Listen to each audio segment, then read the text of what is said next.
So this this graphing stuff right here is kind of telling us how the setup is going to occur for us to solve. If the absolute value, again, this is showing x, but it could be like x plus 5 or negative 3x plus 15, something like that on the inside there. It doesn't matter what's on the inside here. The absolute value of this, if it ends up being less than whatever value is over here, it ends up being sandwiched between those values. And the reason that is, we'll pretend like I'm doing this good, it's because it's a reflection, right? Because we know everything to the right of this would be true, 0 to whatever the value is, and so the absolute value tells us that it has to go to the opposite of that, which would be the negative value as well. So we end up with this being sandwiched. Right. This one is an and statement right here. This one is the or statement. So if you end up having the absolute value, again, doesn't matter what's on the inside there, if it's bigger or greater than whatever value you're comparing it with, it ends up being an or statement. Because if let's say that the absolute value wasn't there, well, you'd have the value and then everything to the right of it, right? But now we're saying that it kind of reflects over the 0 over here, and now everything, because the absolute value of this stuff is also going to be bigger than whatever the actual A is. I suppose that doesn't have to make a lot of sense right now, but this is going to help us set these up, okay? Because we need to know if are we going to set up an and statement, or is it going to be an or statement? And this and statement right here is just, it's a triple inequality, a compound inequality, however you want to say it, but it's sandwiched between. Here we actually do need the or statement. So in the past, the equations that we were solving, that's what this is demonstrating.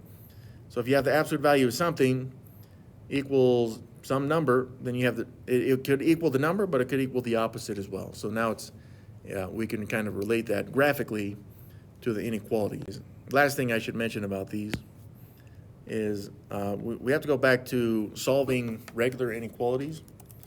When solving, because we're going to need to do that, right? When solving inequalities, there was one extra rule that we have when we solve inequalities, and that's right, like in creating zeros and ones.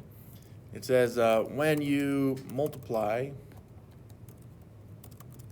or divide both sides, so we're talking about the multiplication or division principles of equality, both sides of the equal sign with a negative, and I think we've seen this, that will flip the inequality. Sorry, this is a manifestation of my poor typing skills, but it sounds like I'm going fast. I'm just pressing delete a lot.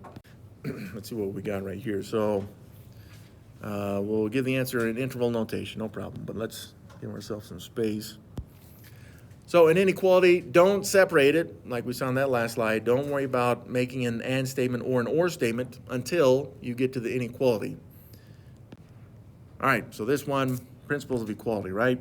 And we know the addition and subtraction principles of equality do not affect the inequality. So whatever I do here is going to still be a greater than symbol because I'm just going to subtract the 2 from both sides, okay? And again, that's to just zero that out.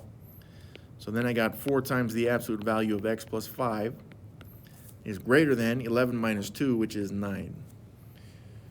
I really wish it was 8, but here we are. Okay, now this principle of equality is going to require division because I don't want the 4 there, right? So I'm going to take that 4 and divide it by 4, but if I do it to one side, I've got to do the other side. So that's going to leave me with just the absolute value of x plus 5. If there's a phantom 1 there, I just don't want to show it, and I hope you don't either. But I divided both sides, which is, we need to remember that, right? If we're dividing both sides by a negative, we would flip it. But I divided both sides by a positive, so it will remain a greater than symbol. It just happens to give us a fraction, which may make us not so happy. But we can deal with it. All right, now that I have that, what I'm going to do is I'm going to take my inequality, my absolute value, I should say, and I'm going to split it up again, okay? There we go, technology. So the first one, we just kind of rewrite the inequality. We say we're going to take the x plus 5 and make it greater than 9/4. So just like we did with the absolute value equations, it just stays the same. The first one, for me, stays the same. That's a positive 9/4. But the other one, we'll compare x plus 5, and just like the other equations, now I'm going to compare with 9/4. But because I'm now comparing it with its opposite, the absolute value is going, or the inequality is going to flip there. So like we saw on the last slide as well, right here, hopefully we were expecting this because it was eating the absolute value, or the absolute value is greater than the number. So this is actually an or statement, which we would need. And yeah, some of you guys would like to prefer to just put the u there. Either way, it's both of those are or statements. So now I've got two inequalities that I need to solve, and only one principle of equality needed. So this one right here, we'll subtract 5 from both sides. And then x, again, subtraction won't change your inequality there. Geez, that's going to be negative. Okay, that's going to be negative 16. Thank you.